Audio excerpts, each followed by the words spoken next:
Setelah Anda menyaksikan video ini, jangan lupa berselawat kepada baginda Nabi Muhammad sallallahu alaihi wa alihi wa sahbihi wasallam.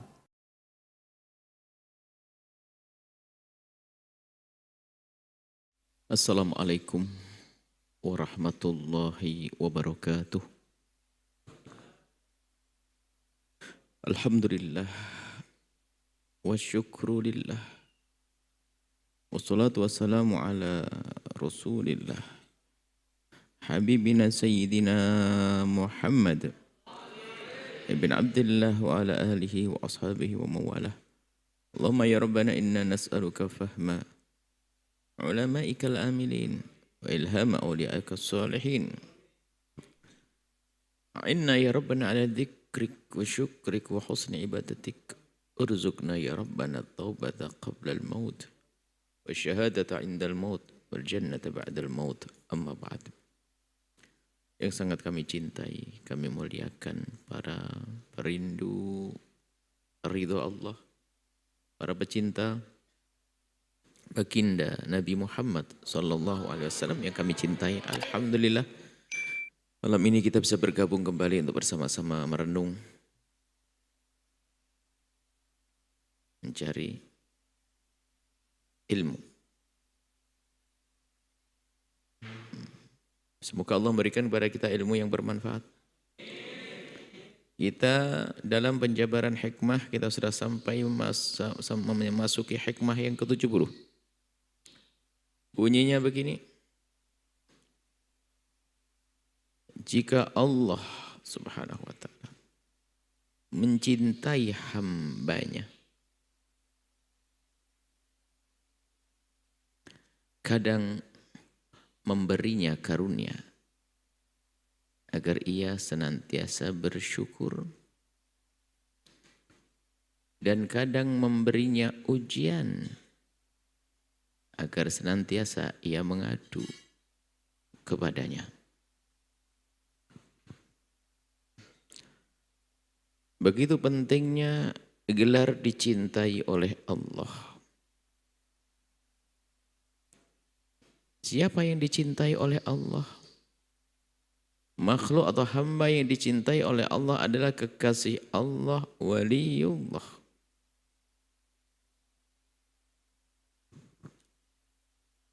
Kalau sudah seorang hamba dicintai oleh Allah, maka Allah tidak akan menghukumnya kelak. Allah akan muliakan di akhirat, di surga tertinggi. Itulah makom di dunia yang sangat dikejar dan dicari oleh para hamba-hamba perindu ridha Allah. Makom tinggi, makom wilayah, makom habibullah. Makom menjadi hamba yang dicintai oleh Allah. Dengan bermacam-macam usaha. Meningkatkan ibadah yang fardu, kemudian melakukan yang sunnah sampai Allah mencintainya seperti disebutkan dalam riwayat hadis qudsi. Kalau seorang hamba sudah dicintai oleh Allah, maka Allah akan menjadi matanya, menjadi tangannya, menjadi kakinya untuk melangkah. Makna menjadi tangan, menjadi matanya artinya apa? Pandangan hamba tersebut senantiasa dijaga oleh Allah. Tangannya tidak akan digunakan atau digerakkan kecuali untuk yang diridhoi oleh Allah. Seperti yang pernah kita hadirkan pada hikmah sebelumnya. Tanda hamba dicintai oleh Allah itu mau bermaksiat susah. Biarpun sudah direncanakan gagal. Tapi kalau sudah seorang hamba tidak dicintai oleh Allah, begitu mudahnya melakukan kemaksiatan yang tidak direncanakan sekalipun. Yang dicintai oleh Allah merencanakan kemaksiatan, hasilnya gagal dan gagal. Ingin berbuat jahat, ingin berbuat tidak baik, akan tapi Allah tidak ridho. Nggak jadi.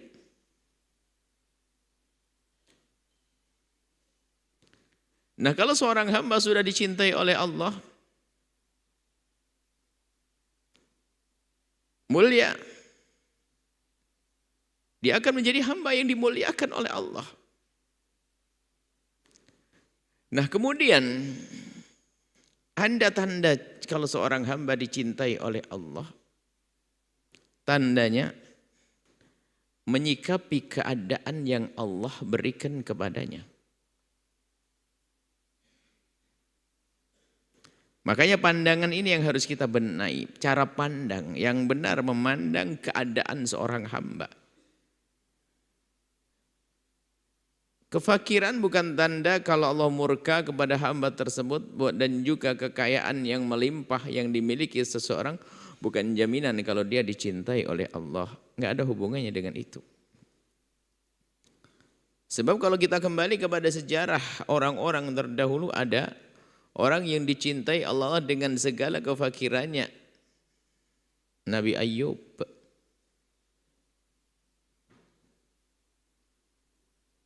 Ada orang yang sangat dicintai oleh Allah akan tapi dengan segala kebesarannya di dalam urusan dunia. Raja Daud, Raja Sulaiman. Artinya seorang raja pun bisa menjadi penghuni surga tertinggi. Seorang yang sangat fakir pun bisa mendapatkan surga tertinggi, maka bukan urusan fakir, urusan kaya. Tapi urusan dia seorang kaya atau dia seorang fakir itu bisa dijadikan tanda kalau orang itu dicintai oleh Allah atau tidak. Bukan di saat diberi kekayaan langsung tanda dicintai, bukan dari sisi itu. Akan tapi bagaimana sikap seseorang di saat mendapatkan dari Allah kenikmatan atau mendapatkan ujian. Disitulah tampak kekasih Allah.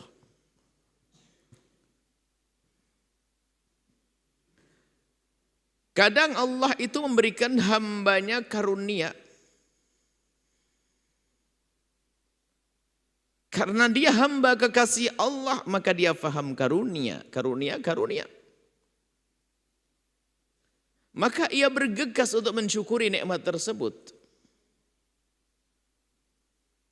Diberi Allah kenikmatan, harta yang melimpah, kesehatan, umur panjang, keturunan, dan masih banyak. Segala kebaikan-kebaikan Allah berikan kepadanya karena memang dia kekasih Allah. Maka kenikmatan yang Allah berikan kepadanya menjadikan dia semakin dekat kepada Allah. Dan di sana alangkah banyaknya orang terlena di saat diberi kekayaan lupa kepada Allah. Karena memang dia bukan kekasih Allah. Tapi kalau kekasih Allah mendapatkan kenikmatan, kekayaan, kemurahan Allah berikan kepadanya, maka sesungguhnya dia semakin dekat kepada Allah. Semakin mensyukuri nikmat-nikmat Allah. Yang ada hanya syukur.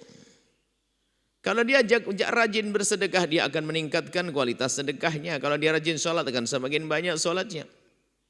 Bahkan syukur dan syukur selalu dihadirkan. Beruntunglah dia.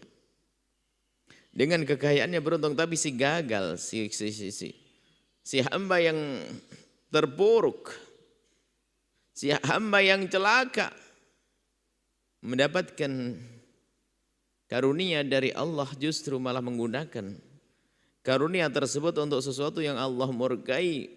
Itulah orang yang mendapatkan bagian inna adzabi lasyadid.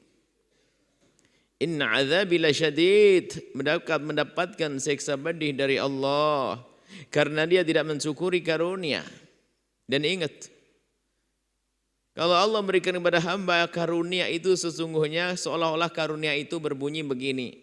Hei hamba Allah, aku diutus oleh Allah untuk datang kepadamu dengan aku. Aku kekayaan dikirim oleh Allah kepadamu, hei hamba Allah. Tujuannya adalah agar engkau bisa segera menuju kepada Allah dengan aku, dengan kekayaanku. Jadi karunia, kekayaan dan tahta yang Allah berikan pada seorang hamba sebetulnya ada pesan itu. Yaitu pesannya begini, hei hamba Allah, jadikan kekayaan atau tahta yang Allah berikan ini adalah sarana untuk menuju kepada Allah. Maka yang beruntung adalah orang-orang seperti Umar bin Abdul Aziz.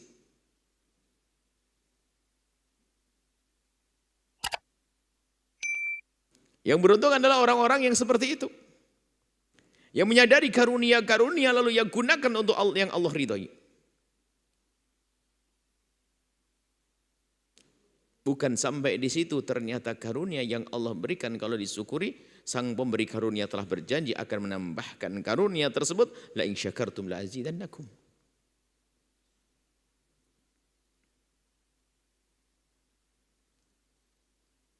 Kemudian di antara tanda hamba yang dikasihi dan dicintai oleh Allah adalah dia si fakir. hamba yang dirundung dengan duka, hidupnya terjepit dengan kesusahan,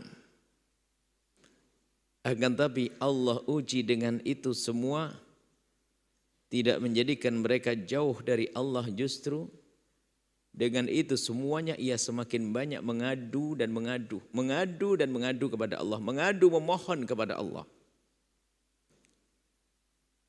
Ada hamba yang seperti itu. Diberi oleh Allah ujian, mengerti ini ujian dari Allah dan dia harus lulus. Maka ia kenakan baju kesabaran. Menjadi orang yang sabar dengan ujian dari Allah. Begitu mudahnya lesannya untuk mengucapkan alhamdulillahi ala kulli hal. Alhamdulillahi ala kulli hal.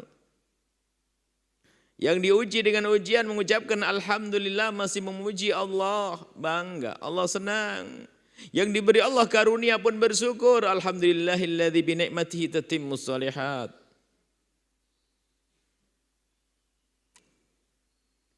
Artinya seorang kaya bisa saja menjadi kekasih Allah asalkan dia benar menyikapi kekayaan. Seorang fakir pun yang diuji dengan kekurangan pun bisa menjadi kekasih Allah.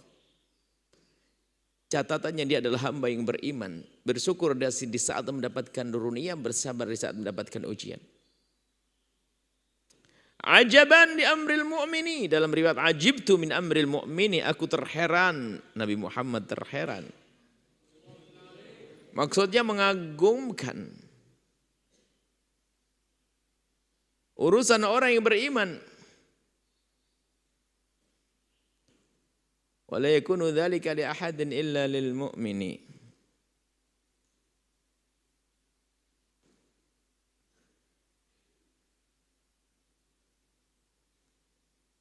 Wala yakunu dzalika illa lil mu'minin. Aku mengherankan dengan satu hal yang itu tidak, yang mengherankan urusan orang beriman. Jadi orang beriman itu dalam keadaan baik-baik saja. Iman sambung dengan Allah. In asabathu sarra'u, kalau ia mendapatkan kegembiraan, karunia, kebaikan, maka yang ia lakukan syakar, dia bersyukur, kana khairan lahu, menjadi lebih bagus bagi orang tersebut. Di saat mendapatkan karunia dari Allah, ia bersyukur. Beruntunglah bagi dia, keberuntunganlah bagi dia. Wa in asabathu dharra'u, kalau mendapatkan bencana, musibah, petaka, sabar, ia bersabar, kana khairan lahu, maka itu menjadi baik baginya. Menjadi baik baginya. Orang yang beriman selalu beruntung. Beruntung di saat mendapatkan karunia, bersyukur, akan Allah lipat gandakan pahala, lebih dari itu Allah akan lipat gandakan kenikmatan, dan Allah akan berikan pahala yang berlipat-lipat. Begitu juga di saat seorang hamba diuji dengan ujian kekurangan, kemudian dia bersabar, Allah pun akan angkat derajat. Bahkan Allah menjanjikan orang bersabar adalah nggak pakai hitung-hitungan, pahalanya adalah suka apa yang kau inginkan, Allah.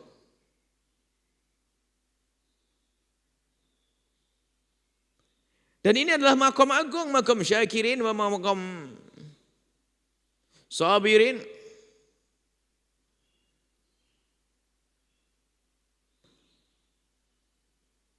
Mana yang lebih bagus di antara keduanya? Makom sabar atau makom syukur? Jawabnya adalah tergantung bagaimana kita menyikapi keadaan tersebut. Jika dia orang kaya yang mensyukuri karunia Allah yang Allah berikan kepadanya, lalu menggunakan kekayaannya untuk Allah dan di jalan Allah, maka jelas dia lebih bagus.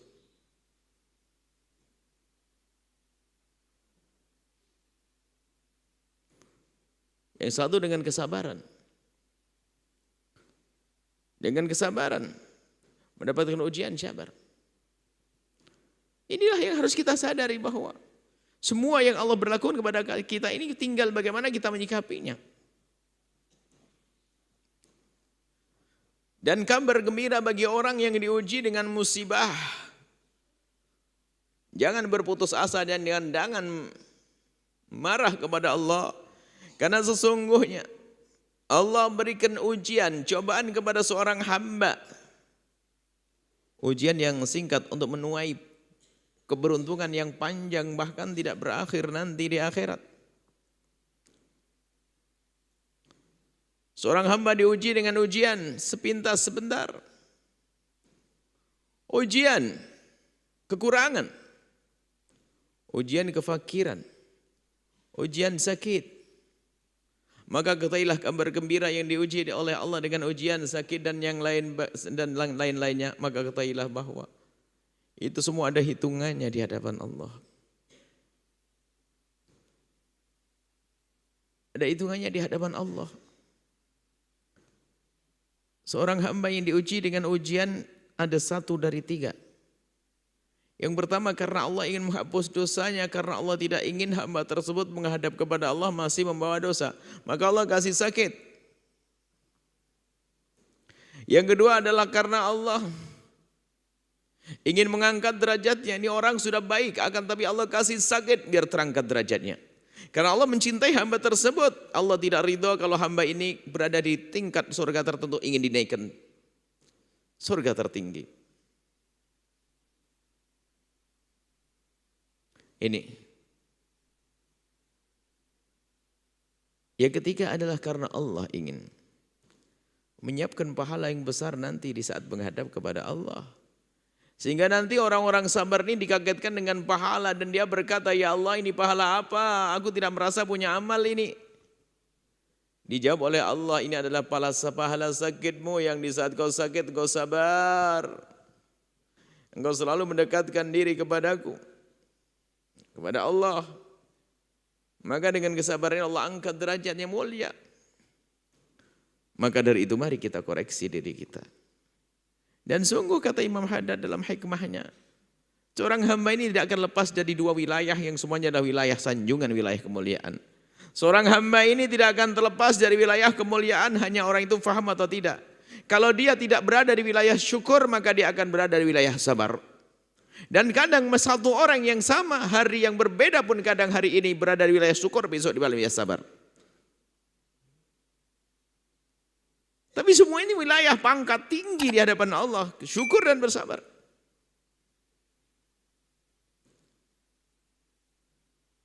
Allah jika mencintai seorang hamba, Allah berikan karunia dan Allah mudahkan dia untuk berbuat baik. Allah mencintai seorang hamba dengan diuji. Sampai dalam riwayat disebutkan bagi Nabi menyebutkan innallaha idza ahabba 'abdan ibtalah. Allah kalau mencintai hambanya akan diuji. Tapi ujian yang Allah berikan untuk mengangkat derajat hamba tersebut.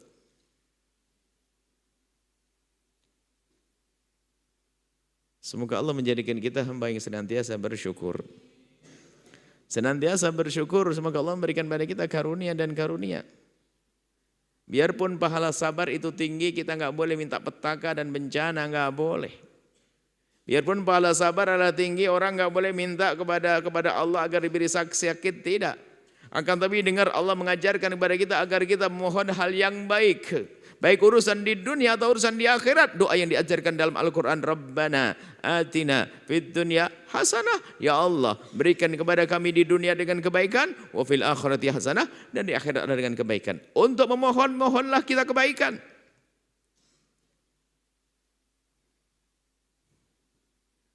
Jangan memohon petaka, musibah. Enggak benar, tidak dibenarkan itu. Seolah-olah sombong banget, pasti dia sabar. Dan biasanya orang yang memohon dengan seperti itu justru karena dia marah kepada Allah. Sehingga tidak minta yang baik.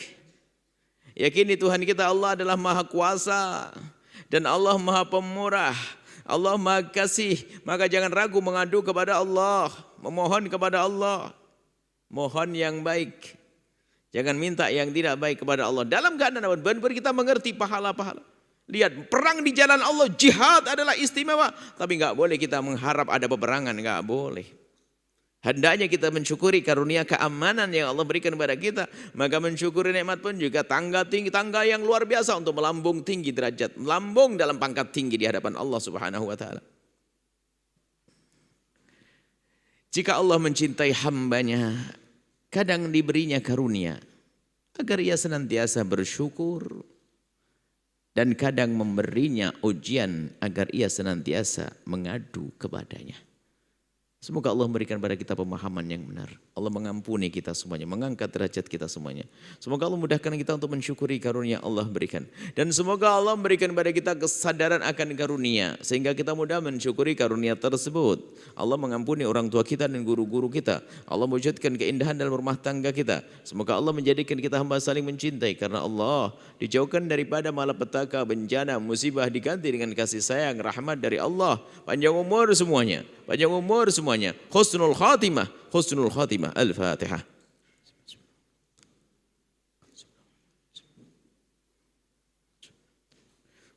Terima kasih. Mohon maaf untuk selalu memberi taufik wal hidayah.